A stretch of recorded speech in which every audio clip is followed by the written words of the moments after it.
Hello students, welcome to easy math for JEE. I am Ujjwal Kaushik, your friend. जो भी students IIT JEE की preparation कर रहे हैं उनके लिए हमारा चैनल बहुत यूजफुल है। आज एक क्वेश्चन है, if a vector A has component 3p and 1 with respect to a rectangular Cartesian system, this system is rotated through a certain angle about the origin in the counterclockwise. If with respect to new system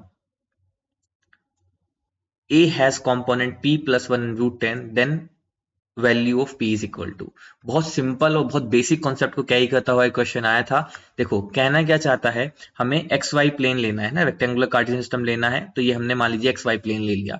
तो ए जो है उसके component है 3p और 1। तो मान लीजिए ये कोई मेरा वेक्टर ए है एंड दिस इज के कंपोनेंट हो गए 3p, 1। अब हमने उसको रोटेट किया काउंटर क्लॉकवाइज। तो मान लीजिए रोटेशन के बाद जो एंगल बना, रोटेशन के बाद जो हमारा एंगल बना ये हमने रोटेट किया। ठीक है, तो रोटेशन के लिए हमने एंटी क्लॉकवाइज मान लीजिए थीटा रोटेट किया। तो उसके बाद जो कंपोनेंट हो गए वो हो गए p प्लस 1 और रूट 10। ठीक है, अब देखो ध्यान देने वाली बात क्या है, मान लीजिए पहला वेक्टर अगर हमारा a था और रोटेशन के बाद जो वेक्टर है उसको हम b कहते हैं। हमने क्या किया है, सिर्फ वेक्टर a को रोटेट किया है। तो यानी कि मैग्नीट्यूड ऑफ a जो होगा वो मैग्नीट्यूड ऑफ b के इक्वल होगा, क्योंकि हमने सिर्फ वेक्टर को रोटेट किया है, उसके मैग्नीट्यूड पे तो कोई फर्क नहीं आएगा ना। जो वेक्टर पहले इस तरह से था, मान लीजिए अगर मेरा हाथ विजिबल है, ये मान लीजिए पेन विजिबल है, ये वेक्टर था।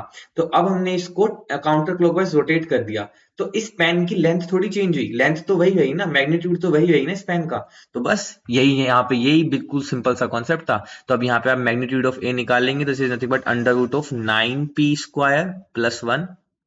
मैग्नीट्यूड ऑफ बी निकालेंगे तो under root of p plus 1 का स्क्वायर प्लस रूट 10 का स्क्वायर की 10। दोनों साइड स्क्वायर कर दीजिए तो 9p square plus 1 equal to p square plus 1 plus 2p plus 10। तो यहाँ पे आ गया, इधर आते हैं तो 8p स्क्वायर माइनस का 2p और 11 माइनस 1 तो माइनस का 10 इज इक्वल टू 0। तो हमारे पास यहाँ से आगे अगर हम 2 कॉमन ले लेते हैं तो 4p square minus p minus 5 is equal to 0। तो हमें चाहिए यहाँ पे, तो इसको इसमें 4p स्क्वायर माइनस का 5p प्लस का 4p माइनस का 5 इजकल टू 0। यहाँ से हम p कॉमन ले सकते हैं तो यहाँ पे बचा 4p माइनस 5, यहाँ से प्लस का 1 कॉमन ले सकते हैं, 4p माइनस 5 इजकल टू 0। तो यहाँ से p की वैल्यू आ गई -1 और एक p की वैल्यू आ गई 5/4।